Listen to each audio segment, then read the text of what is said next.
Hello, ladies and gentlemen. Welcome to episode 3 of P2 India Mutual Fund presents Live Mint, Amend, Adjust, and Adapt. This is a series of high-powered virtual panel discussions where we unravel the success mantras for the new normal and try and look at what the roadmap should be for us in a post-COVID world. I know, post-COVID world doesn't seem to be appearing anywhere in the immediate future. We're seeing the number of cases that are still rising.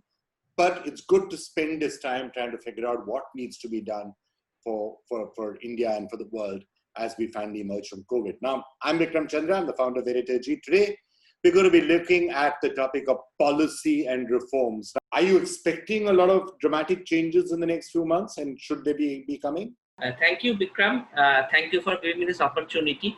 Let me just start with a little bit of differentiation. I think we must understand that this crisis is completely different from the earlier crisis, from any of the other crises which the world has seen.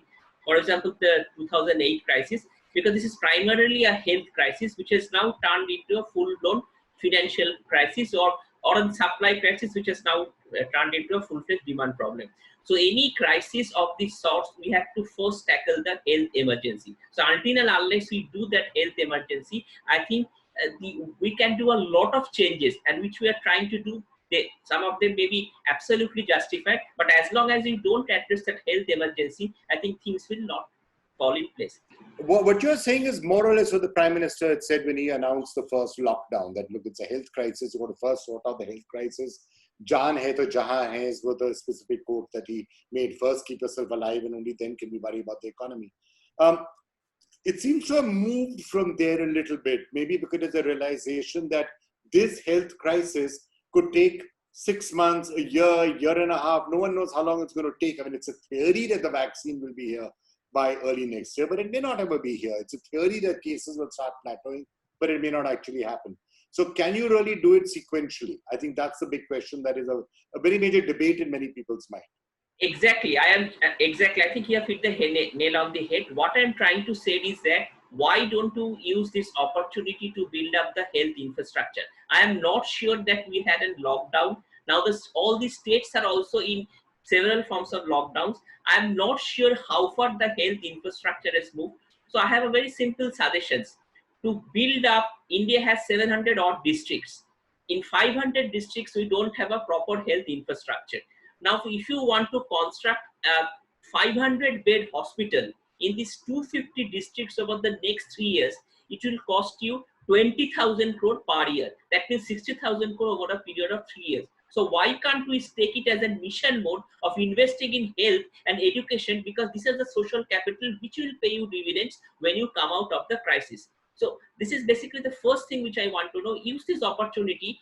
Of course, you have reforms to do, but you need to build up the health infrastructure, because we have seen, and if we have to live with this crisis, the problem is that ultimately, initially, as you rightly said, it was a debate between lives and livelihood. Now it has become a debate between lives and lives, because the more you get into lockdown mode, that becomes a self-fulfilling prophecy. The more we will have misery, the more we will have job loss. So that actually will take you nowhere. So exactly echoing your point, I think we must use this opportunity to build up the health infrastructure. And the number which I gave, I think 60,000 crore, when the total revenue of the government is in excess of 20 lakh crores, I think not a big number. So this is the first thing.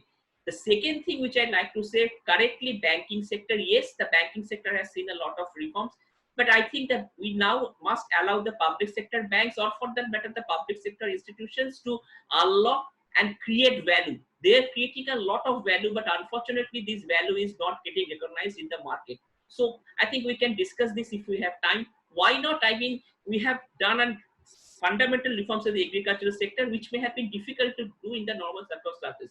So why not use this opportunity to bring down the shares in public sector banks to 51% or even below 50%? And the government can always keep control of the total the stake in the banking sector. There are examples, there could be examples of differential voting rights, whereby the government keeps control of these public sector banks, but let them create value in the market, because the amount of value which they can create, that is enormous, and that should be recognized by the market. And the third thing, I think which some of our earlier panelists have also spoke about, I think we need some fundamental reforms in the infrastructure sector. One of them is the power sector. I think the discoms are in a continuous mess. I think there has been a 90,000 crore program which has been issued, but I'm not sure how that is going to help, because even that money could actually not be used up properly. So we need a proper reforms of the power sector. There has to be a proper regulator to take into account how these discoms are accountable. Until and unless you solve that, we'll get into this problem again and again. We have seen Udoy, now we are seeing again this guarantee. And with this final thing also, I think the build up the export infrastructure, there has been a policy of special economic zones which has been now pending for several years, and that these sectors is the most important creator of jobs.